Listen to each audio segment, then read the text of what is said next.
दुनिया बनाने वाले क्या तेरे मन में समाई, काहे को दुनिया बनाई तूने, काहे को दुनिया बनाई। दुनिया बनाने वाले क्या तेरे मन में समाई। इस गीत से कौन ऐसा होगा जो परिचित नहीं होगा। वास्तव में तीसरी कसम ये फिल्म अपने आप में एक अनोखी फिल्म थी। इस गीत को तो हम सभी जानते हैं और फिल्म को भी, लेकिन बहुत कम ही लोग ऐसे होंगे जो ये जानते होंगे कि इस फिल्म की कहानी फणीश्वर नाथ रेणु जी की एक लघु कथा मारे गए गुलफाम से ली गई है। तो अपनी कहानी की श्रृंखला को बढ़ाते हुए आज मैं अपनी कहानी में इस कहानी मारे गए गुलफाम को जोड़ती हूँ और चलिए सुनते हैं ये कहानी। ये कहानी बड़ी ही रोचक कहानी है जिसे एक बड़े ही रोचक ढंग से प्रस्तुत किया गया है। इस कहानी के केंद्र बिंदु दो पात्र हैं जिसमें हीरामन और हीराबाई ये दो पात्र हैं। और हीरामन बहुत ही भोला भाला सीधा साधा एक गाड़ी चालक है, बैलगाड़ी चलाता है, और हीराबाई एक नौटंकी में काम करती है।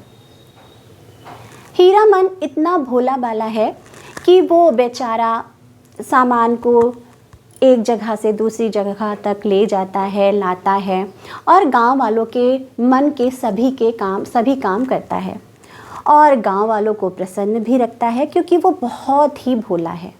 सभी उसे चाहते भी हैं। एक बार वो चोरी का सामान लाद कर कहीं ले जा रहा था तो रास्ते में उसे पकड़ लिया गया और खूब उसकी धुनाई भी हुई। उस दिन से उसने कसम खा ली कि मैं कभी भी दोबारा चोरी के सामान को नहीं अपनी बैलगाड़ी पर रखूँगा। फिर उसका जीवन आगे बढ़ने लगा और कहा गया बांस को लादने के लिए। वो तुरंत तैयार हो गया, लेकिन बांस को लादना इतना आसान नहीं था। कभी वो आगे जाते और कभी वो पीछे।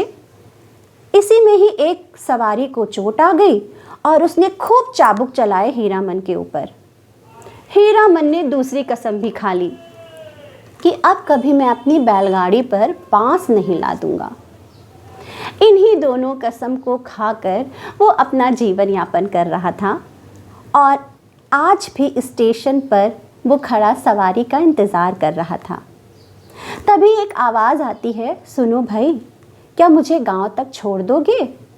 उसने बिना चेहरा देखा और सवारी को तुरंत गाड़ी पर बिठा लिया। जब वो सवारी गाड़ी पर चढ़ रही थी तब उसकी नज़रें उसके पाँव पर पड़ी। इतने खूबसूरत और गोरे पाँव आज तक उसने ना देखे थे। उसने सोचा, ये औरत है या चंपा का फूल जो मेरी पूरी बैलगाड़ी महक गई? ये कोई पिशाचनी तो नहीं? उसने तुरंत गाड़ी घुमाई और मंदिर की तरफ मोड़ ली। उसने मन ही मन सोचा, अगर कुछ ऐसा हुआ भी तो मंदिर में जाने पर सब पता चल जाएगा। लेकिन ऐसा कुछ ना था। जब वो वापस आया तो उसने उस लड़की का चेहरा देखा। इतना खूबसूरत, सुंदर, मनमोहक चेहरा उसने पहले कभी ना देखा था। उसे लगा मानो कोई देवी सो रही हो। इसी आहट में वो लड़की उठ गई और हीरामन से पूछने लगी कि अभी आगे और कितनी दूर चलना है। बस दोनों में बातचीत शुरू हुई और सफ़र आगे बढ़ा। हीरामन ने बताया कि उसकी शादी पहले हो चुकी है बचपन में, लेकिन गौने से पहले ही उसकी पत्नी का देहांत हो गया। इस वजह से उसने दोबारा फिर शादी नहीं करी। हीराबाई ने भी अपने बारे में बताया कि वो एक नौटंकी में काम करती है और उसी सिलसिले में 10 दिन के लिए इस गांव में आई है।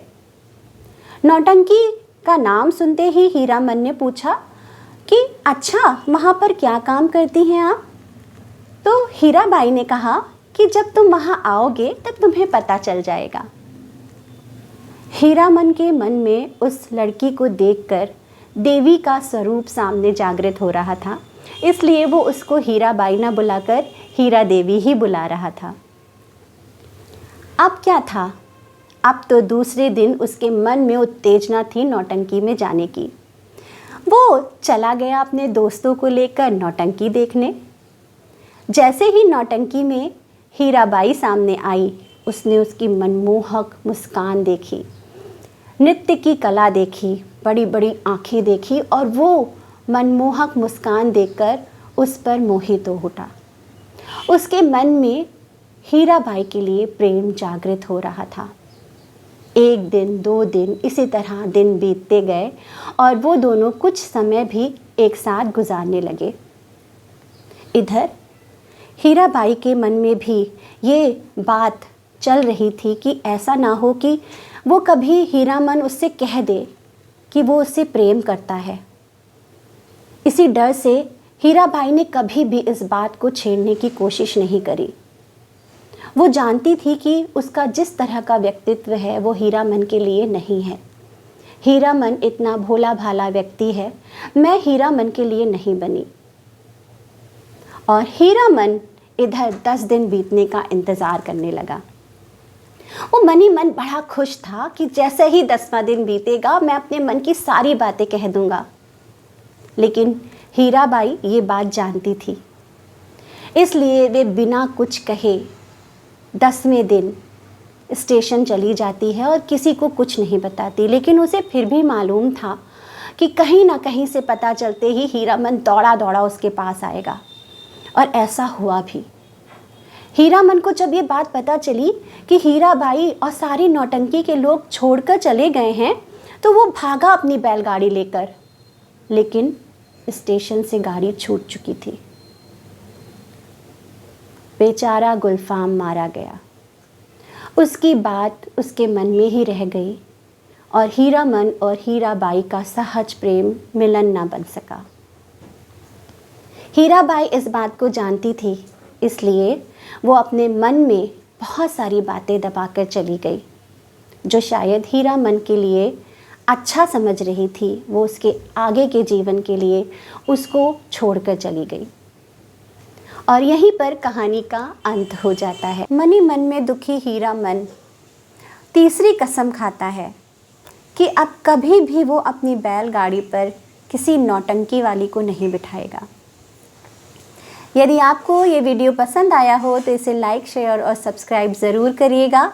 अपने नए वीडियो में एक नई कहानी के साथ मैं फिर प्रस्तुत होंगी।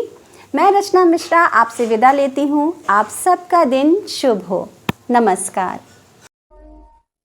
सजनवा बैरी हो गए हमार, चिट्ठिया हो तो हर कोई बाँटे, चिट्ठिया हो तो हर कोई बाँटे, भाग ना बाँटे कोई, करमवा बैरी हो गए हमार।